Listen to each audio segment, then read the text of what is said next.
मत्ती उसका 14वां अध्याय उसके पहले 2 पद को देखेंगे। Matthew chapter 14 versus 1 and 2।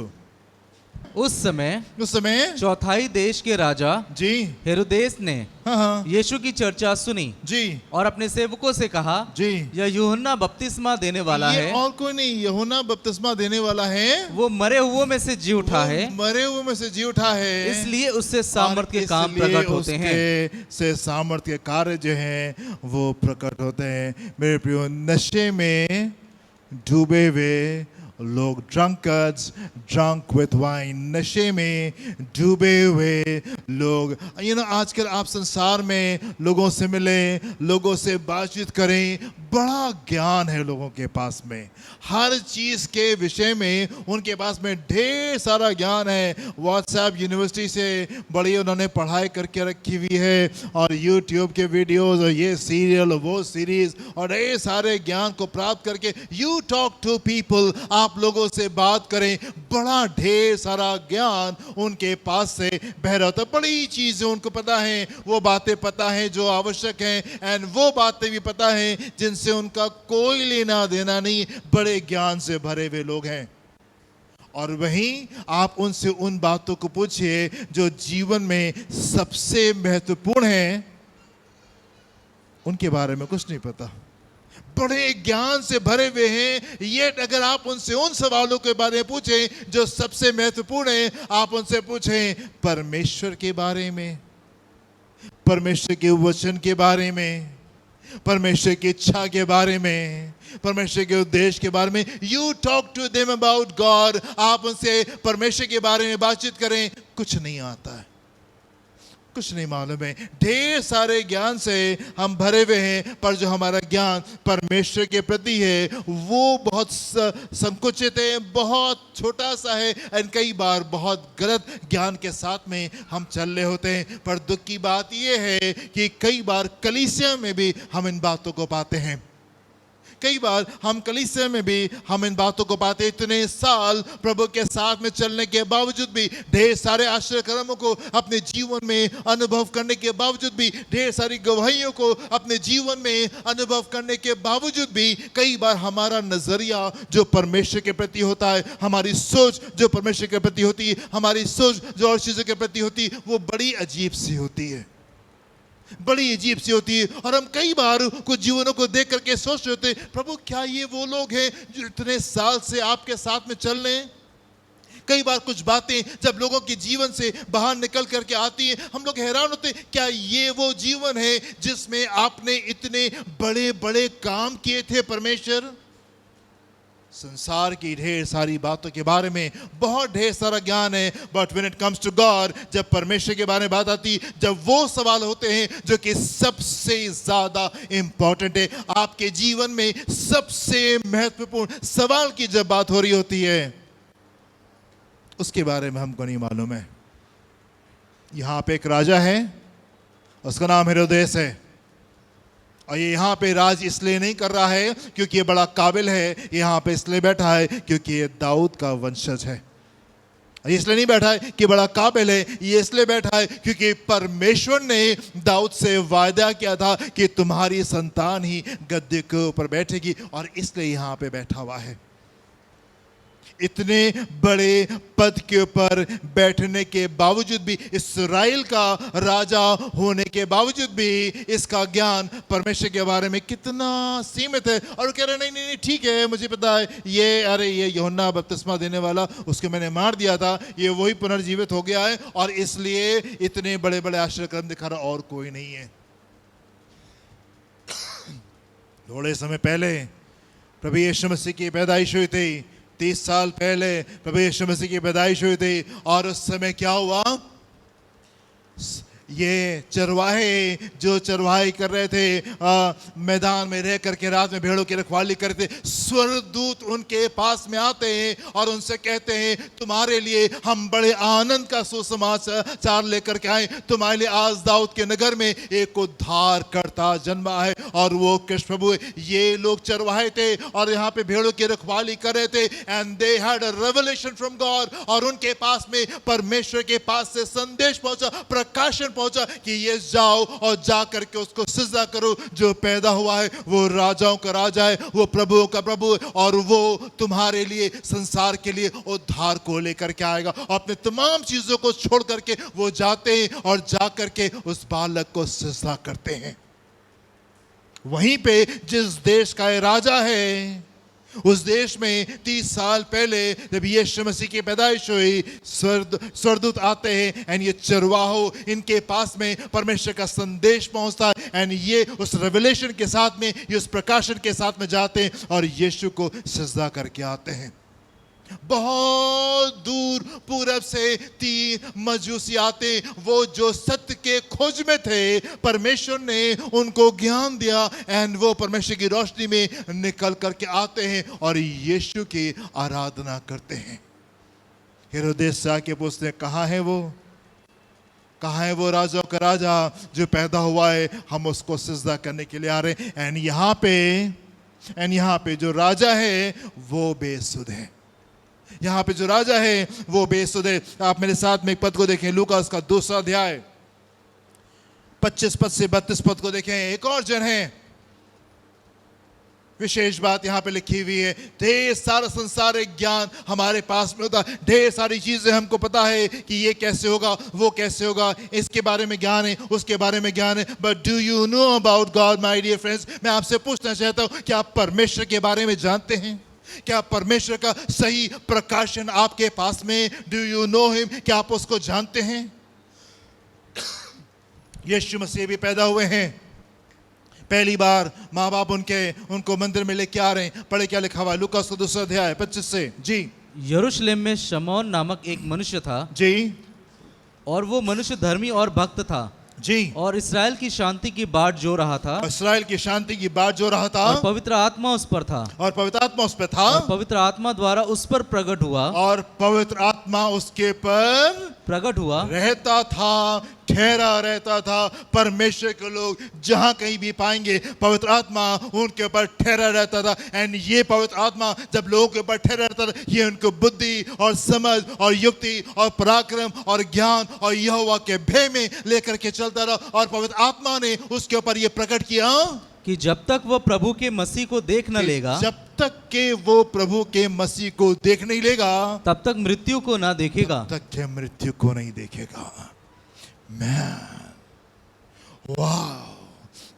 पवित्र आत्मा का अभिषेक उसके ऊपर था एंड पवित्र आत्मा ने उसको बता दिया, देखो जब तक कि तुम मसीहा को देख नहीं लोगे, तुम मरने नहीं जा रहे हो, तुम जीवित रहोगे। आगे पढ़े क्या लिखा हुआ है। वह आत्मा के सिखाने से, वह आत्मा के सिखाने से मंदिर में आया, और जब माता पिता उस बालक यीशु को भीतर लाए जी कि उसके लिए व्यवस्था की रीति के अनुसार करे, जी, तो उसने उसे अपनी गोद में लिया, तो उसने यीशु मसीह को अपनी गोद में लिया और परमेश्वर का धन्यवाद करके कहा, हे स्वामी, अब तू अपने दास को अपने वचन के अनुसार शांति से विदा करता है जी, क्योंकि मेरी आंखों ने तेरे उद्धार को देख लिया है, मेरी आंखों ने तेरे उद्धार को देख लिया है, जिसे तूने सब देशों के लोगों के सामने तैयार किया है कि वह अन्य जातियों को प्रकाश देने के लिए ज्योति और तेरे निज लोग इसराइल की महिमा हो। आमेन एंड आमेन, हालेलुया, हालेलुया। यहाँ पे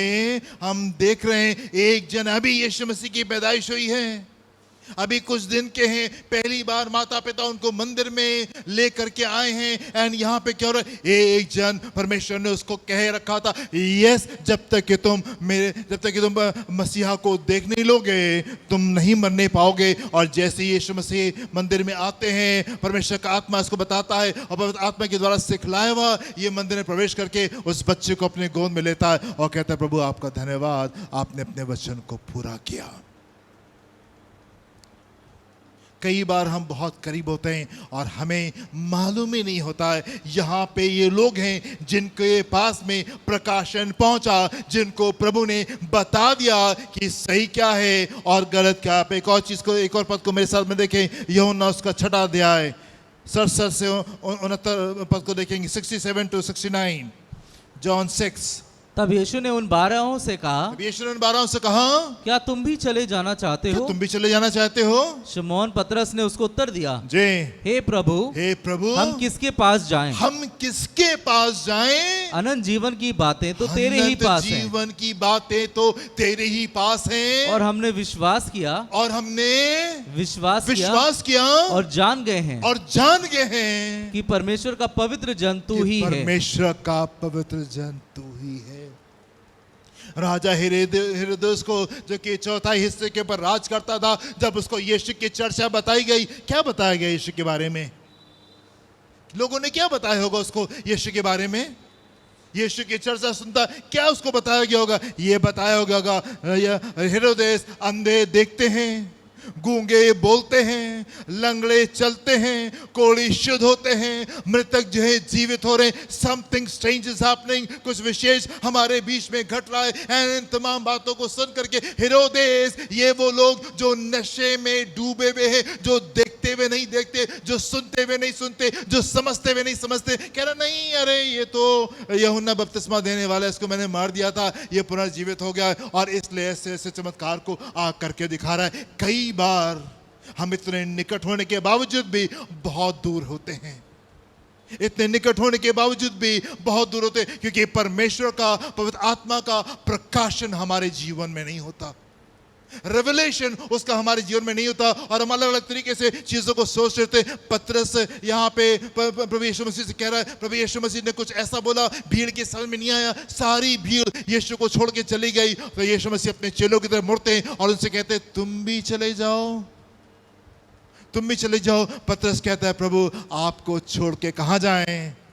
अनंत जीवन की बातें तो आप ही के पास में हैं, अनंत जीवन की बातें तो आप ही के पास में। और कह रहे हमने विश्वास किया और जान गए।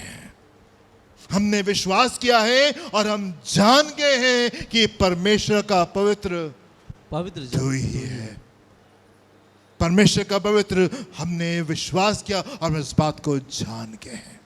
प्रभु यीशु मसीह ने तो बहुत दिन आश्चर्य कर्म दिखा लिए, बहुत दिन शिक्षा दे दी, तो प्रभु ने अपने चेलों से पूछा, लोग मेरे बारे में क्या कहते हैं? लोग क्या कहते हैं, मैं कौन हूं? एंड चेलों ने जवाब दिया, अरे आपको तो भविष्यवक्ता कहते हो, कोई कहता बहुत बड़ा भविष्यवक्ता हमारे बीच में आ गया, कोई कहता अरे एलिया हमारे बीच में आ गया है। वो सही जवाब नहीं था, इसलिए यीशु अपने चेलों की ओर मुड़े और अपने चेलों से पूछा, तुम क्या कहते हो, मैं कौन हूं? पतरस कहता है, प्रभु क्या कहता है पतरस? हाँ, तो जीवित परमेश्वर का पुत्र यीशु है, मसीह है। एंड प्रभु यीशु मसीह कहते हैं, ये बातें मांस और लहू ने तुमको नहीं बताई हैं, पर ये बातें पवित्र आत्मा ने, मेरे पिता ने तुम्हारे ऊपर प्रकाशित किए। ये वो रेवलेशन है, ये वो प्रकाशन है जो पवित्र आत्मा के द्वारा तुम तक के पहुंचा है। मैं आपसे कहना चाहता हूं, कई बार लोग कलीसिया में तो होते हैं, बड़े आश्चर्य कर्मों को देखा होता है, बड़े चमत्कारों को अपने बीच में अनुभव किया होता है, पर कई बार हमारी समझ, हमारी सोच, हमारी बातें सच्चाई से बहुत दूर होती हैं। कई बार जिस तरह की हम चीजों को देख रहे होते हैं, कई बार जिस तरह की चीजों को समझ रहे होते हैं, कई बार जिस तरीके से अपने जीवन को हम जी रहे होते हैं, वो सत्य से बहुत दूर होता है। और इसका कारण ये है कि हम परमेश्वर के साथ में समय नहीं बिताते और इसलिए हमारे जीवन के ऊपर उसका प्रकाशन नहीं होता। क्योंकि हम उसके साथ में समय को नहीं बिता रहे होते हैं, इसलिए उन चीजों का प्रकाशन हमारे जीवन में नहीं होता। आप देखें मेरे साथ में मत्ती उसका 11वां अध्याय उसके 27वें पद में क्या लिखा हुआ है? मत्ती 11:27। मेरे पिता ने, जी यीशु मसीह कह रहे हैं, मेरे पिता ने मुझे सब कुछ सौंपा है, मुझे सब कुछ सौंपा है, और कोई पुत्र को नहीं जानता, और कोई पुत्र को नहीं जानता, केवल पिता, केवल पिता, और कोई पिता को नहीं जानता, और कोई पिता को नहीं जानता, केवल पुत्र, केवल पुत्र, और वो जिस पर पुत्र उसे प्रकट करना चाहे, वो जिसके ऊपर पुत्र उसको प्रकट करना चाहे। प्रभु यीशु मसीह कह रहे हैं, कोई पुत्र को नहीं जानता। प्रभु यीशु मसीह कह रहे हैं, कोई पिता को नहीं जानता।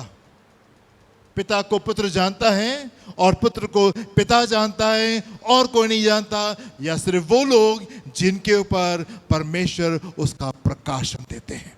जिसको पुत्र चुनता है कि वो उसके ऊपर उन बातों का प्रकाशन दे, सिर्फ वो ही लोग जानते, और कौन नहीं जानता। And this is the reason, and ये वो कारण है कि कई बार कलीसिया में रहने के बावजूद भी, बड़े आश्चर्य कर्मों को जीवन में महसूस करने के बावजूद भी हमारी सोच उस प्रकार की नहीं हो पाती, हमारा विश्वास उस प्रकार का नहीं हो पाता, हमारी प्रार्थनाएं उस प्रकार की नहीं हो पाती, इसलिए वो विजय भी हमारे जीवन में नहीं आ पाती, इसलिए वो आनंद भी हमारे जीवन का हिस्सा नहीं हो पाता। क्यों? क्योंकि हम परमेश्वर के साथ में समय को नहीं बिता रहे होते।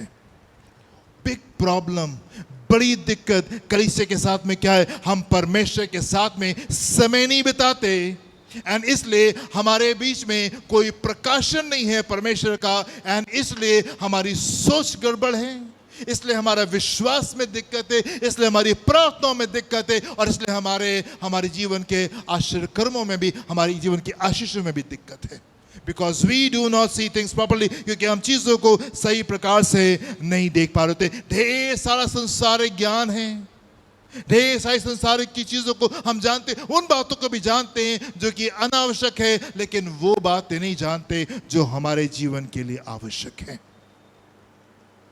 कौन है परमेश्वर? नहीं जानते। हमारी पहचान प्रभु यीशु मसीह में क्या है, हम नहीं जानते।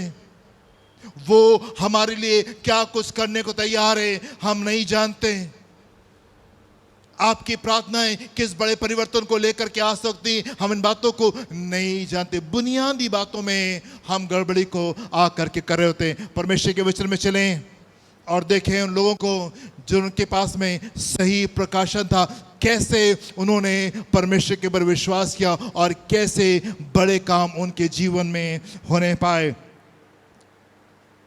न्यायों की पुस्तक उसका 7वां अध्याय 2 से पद से देखेंगे, 7 पद को। न्यायों की पुस्तक, बुक ऑफ जजेस चैप्टर 7 वर्सेस 2 to 7। मैं आपसे कहना चाहता हूं मेरे प्रियो, जब तक कि आपको प्रकाशन नहीं मिलेगा, आप विजय में नहीं आ सकते। You cannot live a life of victory. आप विजय के जीवन को तब तक के नहीं जी सकते जब तक के सही प्रकाशन आपके जीवन में नहीं हो। एंड सही प्रकाशन आपके जीवन में तब तक के नहीं होगा जब तक कि आप उसके साथ में समय नहीं बिताएंगे। यहां वो जन हैं, यहाँ पे कुछ लोग हैं जिनका सही प्रकाशन था, सही सोच थी, सही प्रकाशन की वजह से। देखें क्या लिखा हुआ है यहाँ पे, जजेस चैप्टर 7 वर्सेस 2 to 7।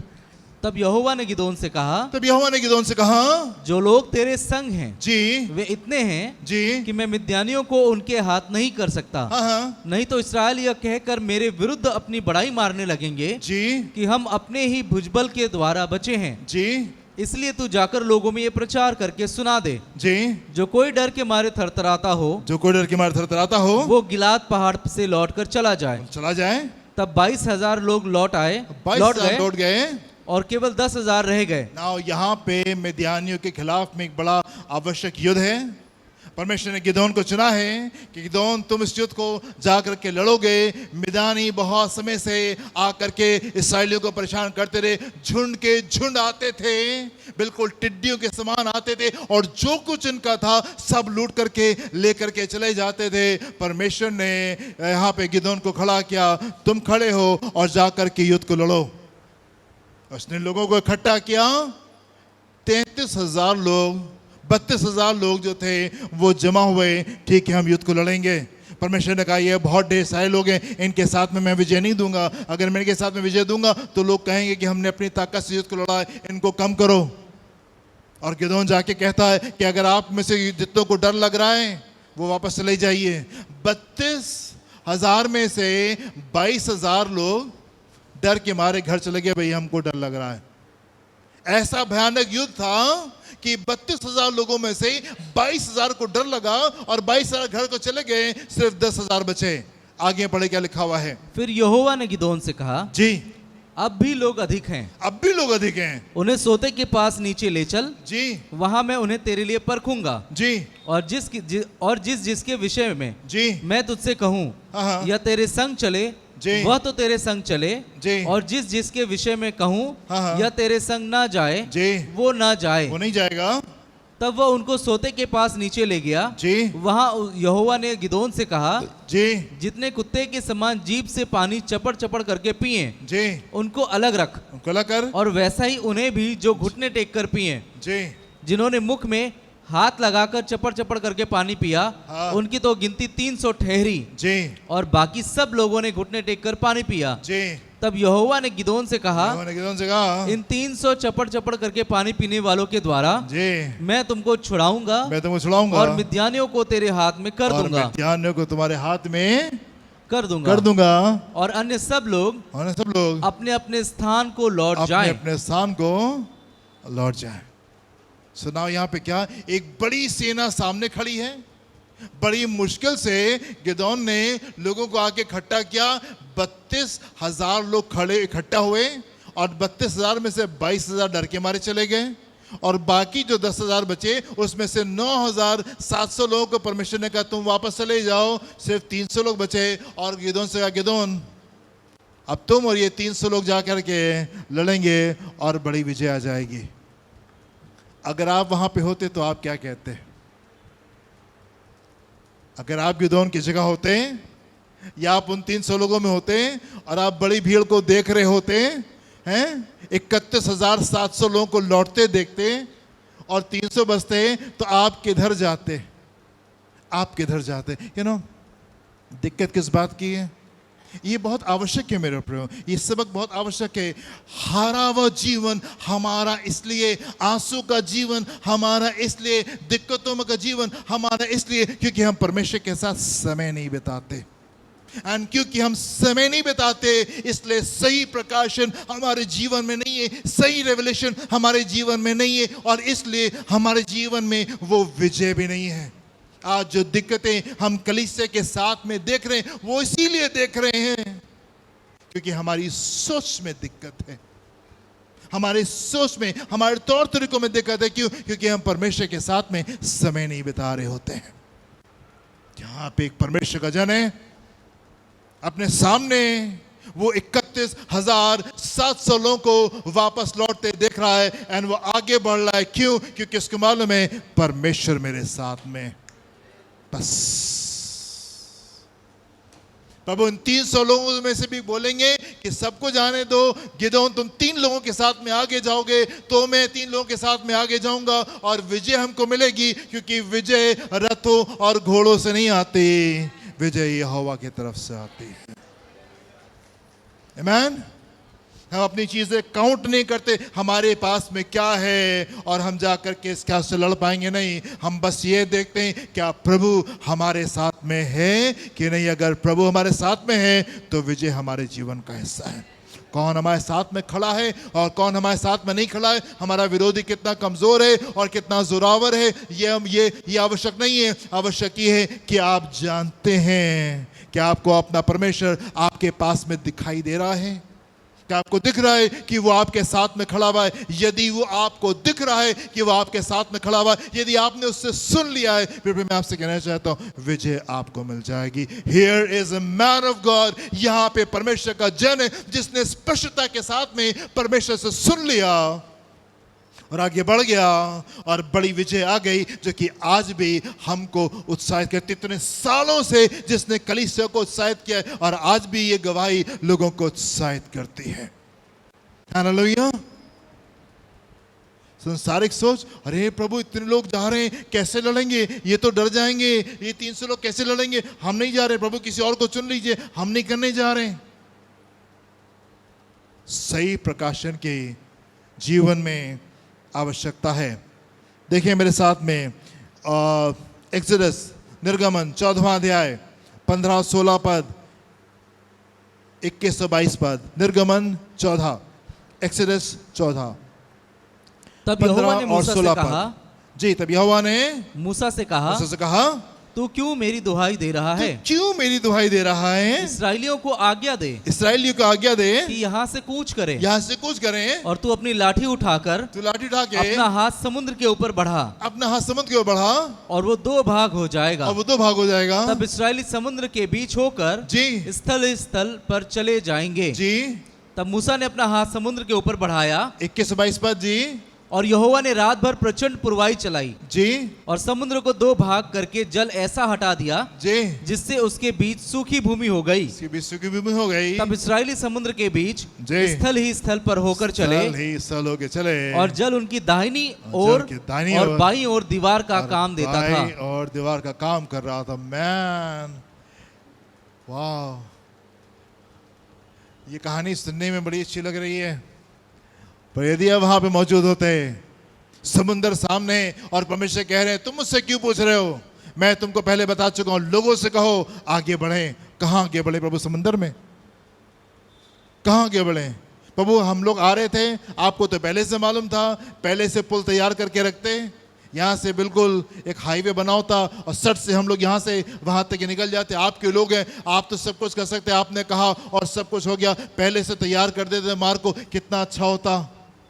ढेर सारी ज्ञान की बातें कई बार निकल के आती, ये क्यों किया परमेश्वर ने? प्रभु ऐसा भी तो कर सकते थे और वैसा भी तो कर सकते थे और ये भी तो हो सकता था और वो भी तो हो सकता था। अपने मुंह को बंद करें, जिस मार्ग से वो लेकर के चल रहा है धन्यवाद दें और कहें प्रभु मैं विश्वास कर रहा हूं। अपने दिमाग का इस्तेमाल करना आप बंद करें, जिस मार्ग से वो लेकर के चल रहा है कहें प्रभु यही मेरे लिए उत्तम है, यही मेरे लिए उत्तम है। परमेश्वर ने मुझसे कहा आगे बढ़ो, and here is a man of God. यहाँ पे परमेश्वर का जन है, विश्वास करने को तैयार है, प्रभु समुद्र में से आप हमारे लिए मार्ग को निकाल देंगे। यहाँ पे एक जन है जो कि ये विश्वास करने को तैयार है, यस परमेश्वर आप समुद्र में से हमारे लिए मार्ग को निकाल देंगे। क्यों? यह संभव परिस्थिति के ऊपर विश्वास करने के लिए तैयार है, क्योंकि ये वो जन है जो कि परमेश्वर के साथ में समय बिताता है। एंड क्योंकि ये समय बिताता है इसलिए इसके पास में सही प्रकाशन है, एंड क्योंकि सही प्रकाशन है इसलिए सही विश्वास है, एंड क्योंकि सही विश्वास है इसलिए सही प्रार्थना है, एंड क्योंकि सही प्रार्थना है और सही विश्वास है इसलिए हम इसके जीवन में बड़े आश्चर्य कर्म को भी देख रहे हैं। कई बार कलीसिया में रहते हैं, कमजोर हैं, बीमार हैं, लाचार हैं, निराश हैं, दुखों में, आंसुओं में। वाई? क्यों? क्योंकि आप उसके साथ में समय नहीं बिता रहे हैं। ना सिर्फ मूसा ने विश्वास किया, पर जब मार्ग निकल गया मूसा ने कहा चलो उसमें। लोग चलने को तैयार थे, रास्ते में जा रहे होंगे, बड़ी दीवार इधर, बड़ी दीवार इधर पानी की दिखाई दे रही होगी, कभी भी पानी आ सकता है और हम इसमें डूब सकते हैं, लेकिन विश्वास के साथ में आगे बढ़ते चले गए। क्यों? क्योंकि प्रकाशन इनके पास में। एक और पद को देखिए मेरे साथ में, उत्पत्ति उसका 22वां अध्याय, उत्पत्ति उसका 22वां अध्याय 6 से 8 पद को देखें। ब्यूटीफुल स्टोरी, खूबसूरत कहानी, विश्वास की, विश्वास योग्यता की, परमेश्वर के पर भरोसा रखने की खूबसूरत कहानी। परमेश्वर ने अब्राहम से कहा अब्राहम उठो, अपने बेटे को लेके जाओ, उसको कुर्बान कर दो। एक बेटा 100 साल की उम्र में ढेर सारे उपवास प्रार्थना के बाद में उसको बेटा मिला। आज जब बेटा बड़ा हो गया, आज जब बेटा उसके जीवन की सबसे कीमती चीज है, परमेश्वर से कह रहे उठो अपने बेटे को जाके कुर्बान कर दो। अगली सुबह उठता है, अपने बेटे को लेकर के कुर्बान करने के लिए जा रहा है। रास्ते में बाप और बेटे के बीच में कुछ बातचीत हो रही है। देखें यहाँ पे क्या लिखा हुआ है जी। तब अब्राहम ने होम बलि की लकड़ी ले अपने पुत्र इसहाक पर लादी जी, और आग और छुरी को अपने हाथ में लिया जी, और वे दोनों एक साथ चल पड़े जी। इसहाक ने अपने पिता अब्राहम से कहा जी, हे मेरे पिता। जी। उसने कहा हे मेरे पुत्र। जी। क्या बात है? क्या बात है? उसने कहा देख, आग और लकड़ी तो है। आग और लकड़ी तो है पापा, पर होम बलि के लिए भेड़ कहाँ है? पर वो भेड़ कहाँ है? अब्राहम ने कहा हे मेरे पुत्र, परमेश्वर होम बलि की भेड़ का उपाय आप ही करेगा। आप ही करेगा। और वे दोनों संग संग आगे चलते गए। आप ही करेगा, आप ही करेगा। परमेश्वर जन से कह रहे उठो अपने बेटे को कुर्बान कर दो, और वह आगे की ओर चला जा रहा है और कुर्बानी के लिए तैयार है। रास्ते में जा रहा है, आंसू के साथ में रोता पीटता हुआ नहीं जा रहा है, बिल्कुल बदहोश नहीं हुआ जा रहा है। अरे अब क्या होगा, आखिरी कुछ पल हैं अपने बेटे के साथ में, थोड़ी देर बाद ये मर जाएगा, अब क्या होगा, परमेश्वर ने दिया, परमेश्वर ने लिया, क्या कर सकते। ऐसे नहीं जा रहा है। जब रास्ते में जा रहा है, उसका बेटा उससे पूछता है पापा लकड़ी तो हमारे पास में है, आग तो हमारे पास में है, पर वो मेमना कहाँ है जिसको हमको बलि करना है? परमेश्वर ने, अब्राहम ने कहा परमेश्वर प्रोवाइड करेगा, परमेश्वर उसका इंतजाम करेगा। एंड दोनों आगे बढ़ते गए, आगे बढ़ते गए, आगे बढ़ते गए। अंत नहीं मालूम था कि क्या होने जा रहा है, पर क्योंकि परमेश्वर ने कहा है इसलिए बस आगे जा रहे हैं। विश्वास का जीवन कहां से आता है? विश्वास योग्यता का जीवन कहां से आता है? विजय का जीवन कहां से आता है? बड़े आश्चर्यक्रम का जीवन कहां से आता है? बड़े परिवर्तन का जीवन कहां से आता है? जब आप एकांत में परमेश्वर के साथ में समय बिताते हैं। जब आप एकांत में परमेश्वर के साथ में समय बिताते हैं, वहां से आता है। जब आप उससे एकांत में जाके मिलते हैं, जब आप उससे बातचीत करते हैं, परमेश्वर के साथ सहभागिता में जाते हैं, वो आपको वो प्रकाशन देता है कि फिर हम हिलते नहीं। वो आपको वो प्रकाशन देता है कि फिर हम उन बातों से हम हिलते नहीं। परमेश्वर, हम ट्रस्ट करने जा रहे हैं, हम विश्वास करने जा रहे हैं। आमीन, हालेलुया। मैं आपसे पूछना चाहता हूं, बहुत ढेर सारा ज्ञान, बहुत ढेर सारी चीजें हमको मालूम होती हैं, हम ढेर सारी चीजों को जानते हैं। मैं आपसे पूछना चाहता हूं, परमेश्वर ने आपको क्यों रचा? परमेश्वर ने मनुष्य को क्यों रचा? पर्पस क्या था? उद्देश्य क्या था? मनुष्य को रचना करने का उद्देश्य क्या था? Why did God ever create man? बड़े ढेर सारा ज्ञान हमारे पास में होता है, वो बातें जो आवश्यक हैं कई बार हम मिस कर जाते हैं। परमेश्वर ने मनुष्य की रचना क्यों की? Why did God create man?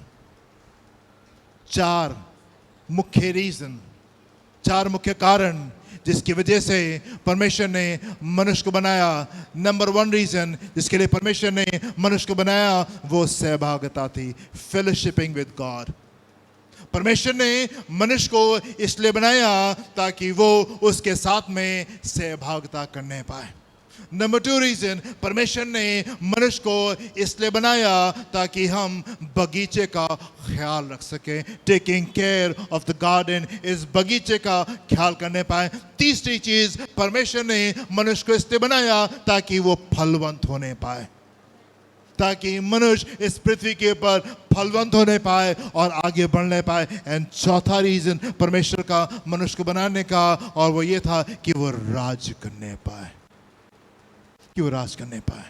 Why did God create you? परमेश्वर ने मनुष्य को क्यों बनाया? पहला रीजन सहभागिता के लिए, दूसरा reason taking care of the garden, इस गार्डन का, इस बगीचे का ख्याल रखने के लिए, उसका इंतजाम करने के लिए, तीसरा रीजन ताकि आप उन्नति को प्राप्त कर सकें, ताकि आप ग्रो कर सके। परमेश्वर आपको एलिवेट करके मनुष्य को, वो मिट्टी से बनाए हुए जन को जिसके अंदर उसने अपनी श्वास को फूका, धीमे धीमे करके वो आपके ऊपर अपने कार्य को करे और एक दिन अपने स्वरूप और अपनी समानता में ला करके खड़ा करे। और एक दिन जब आप उसको देखें, हम उसके समान होने पाए, उसके साथ में सिंहासन पे बैठ करके राज करने पाए।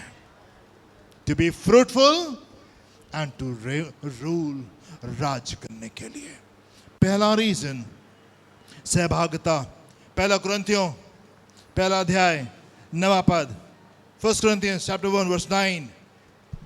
परमेश्वर सच्चा है, परमेश्वर सच्चा है, जिसने तुमको अपने पुत्र, जिसने तुमको अपने पुत्र हमारे प्रभु यीशु मसीह की जी संगति में बुलाया है। संगति में बुलाया है।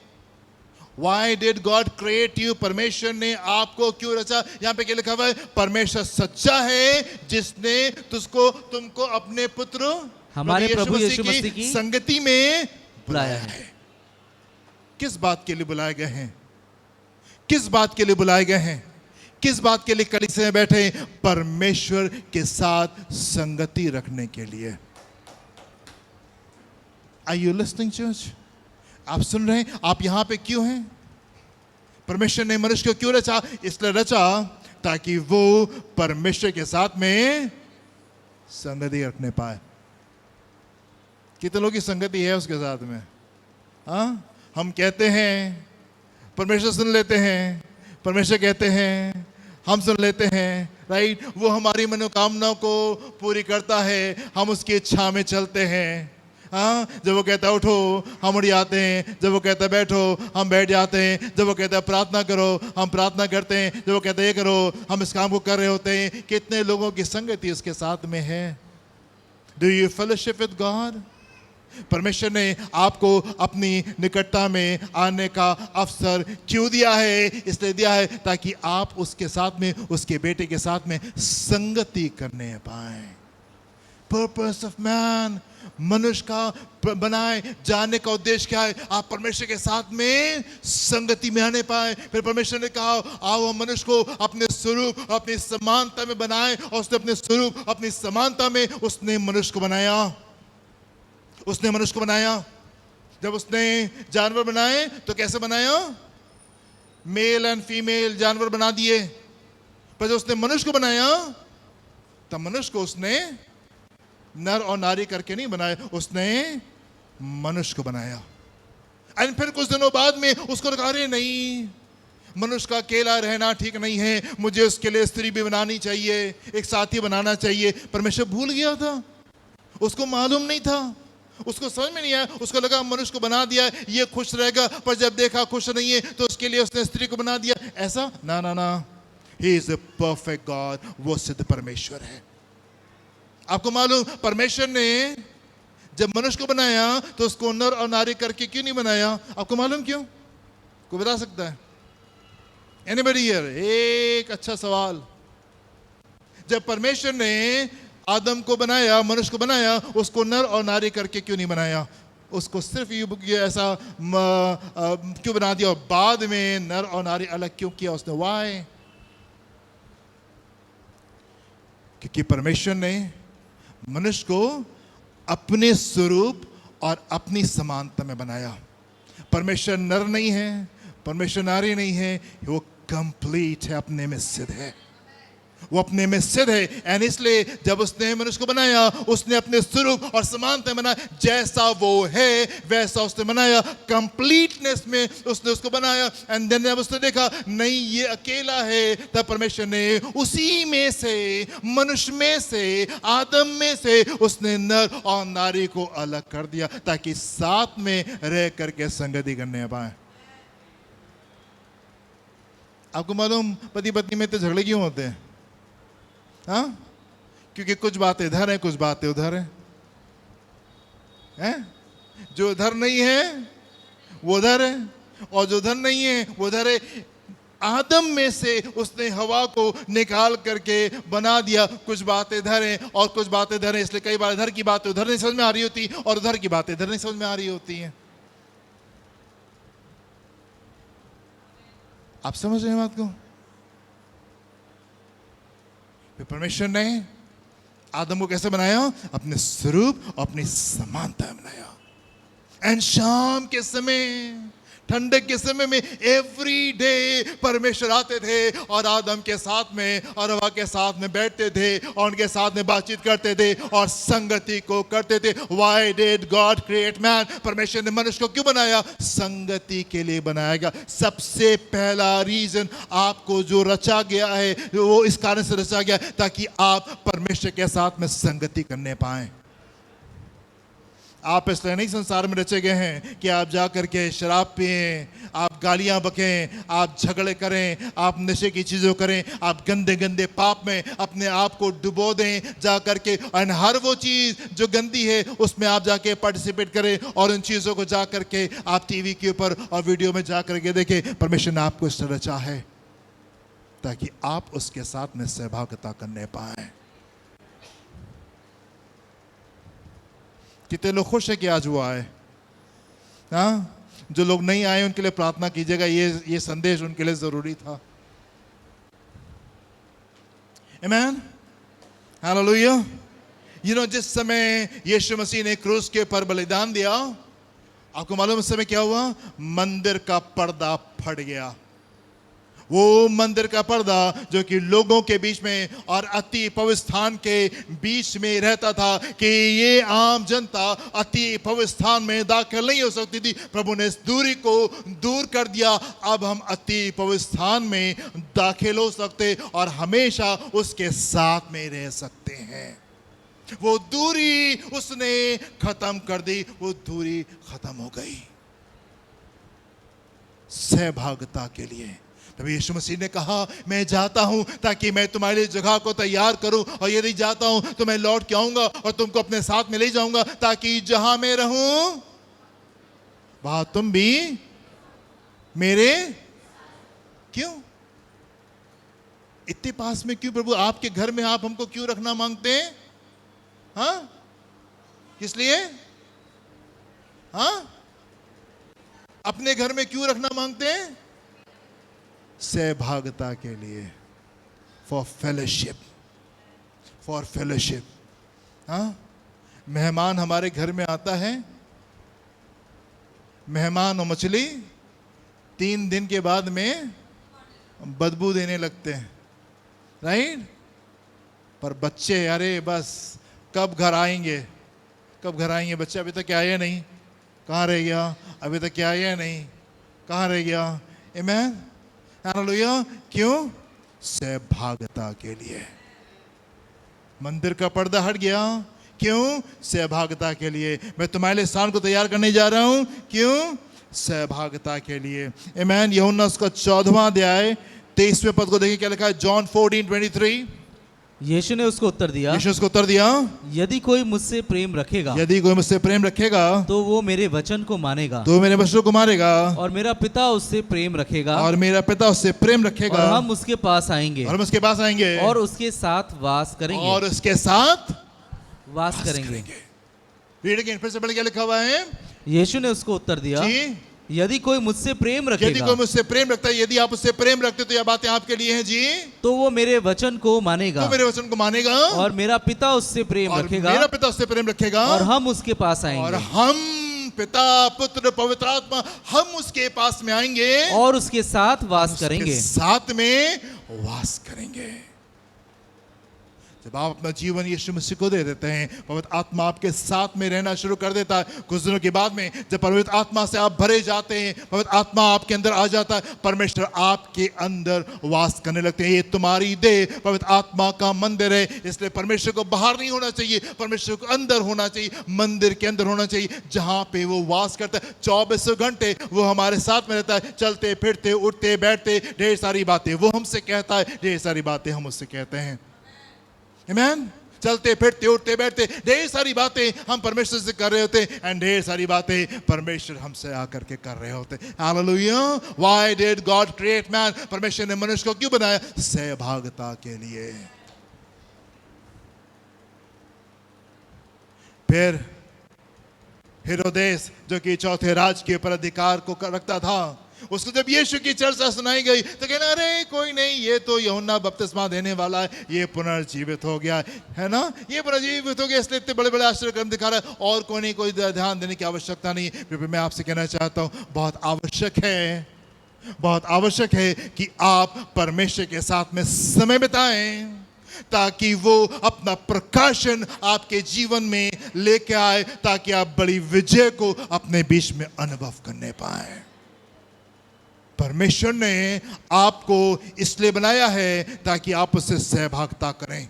परमेश्वर ने आपको इसलिए रचा है ताकि आप इस बगीचे की हिफाजत करने पाए। परमेश्वर ने आपको इसलिए बनाया है ताकि वो आपको फलवंत करने पाए, एंड परमेश्वर ने आपको इसलिए बनाया है ताकि आप राज करने पाए। आमेन। परमेश्वर ने आपको इसलिए बनाया ताकि आप राज करने पाए। पहली बात, परमेश्वर ने आपको इसलिए बनाया ताकि आप सहभागिता रखने पाए। दूसरी बात, परमेश्वर ने आपको इसलिए बनाया ताकि आप बगीचे का ख्याल रखने पाइए। पिछले संडे के मैसेज को सुनिएगा, बगीचे का ख्याल कैसे रखना है। अभी बगीचे में गड़बड़ी आई है, और हम प्रार्थना करेंगे तब तक के जब तक के परिवर्तन नहीं आ जाएगा, तब तक के जब तक के परिवर्तन आ नहीं जाएगा। आमेन। चलिए इस एक पद को देखेंगे, हम खत्म करेंगे। यशाया उसका 55वां अध्याय 55 1, 2 और 3, पहले 2 से 3 पद पढ़ दिए, क्या लिखा हुआ है? यशाया 55। अहो सब प्यासे लोगों, अहो सब प्यासे लोगों, पानी के पास आओ, पानी के पास आओ, और जिनके पास रुपया ना हो, जिनके पास रुपया ना हो, तुम भी आकर मोल लो, तुम भी आके मोल लो और खाओ, और खाओ। दाखमधु और दूध बिन रुपए जी, और बिना दाम ही आकर ले लो। जी, जो भोजन वस्तु नहीं है, जो भोजन वस्तु नहीं है, नहीं है, उसके लिए तुम क्यों रुपया लगाते हो, उसके लिए तुम क्यों रुपया लगाते हो, और जिससे पेट नहीं भरता, उसके लिए क्यों परिश्रम करते हो। मेरी ओर मन लगाकर सुनो, तब उत्तम वस्तुएं खाने पाओगे, जी। और चिकनी चिकनी वस्तुएं खाकर संतुष्ट हो जाओगे।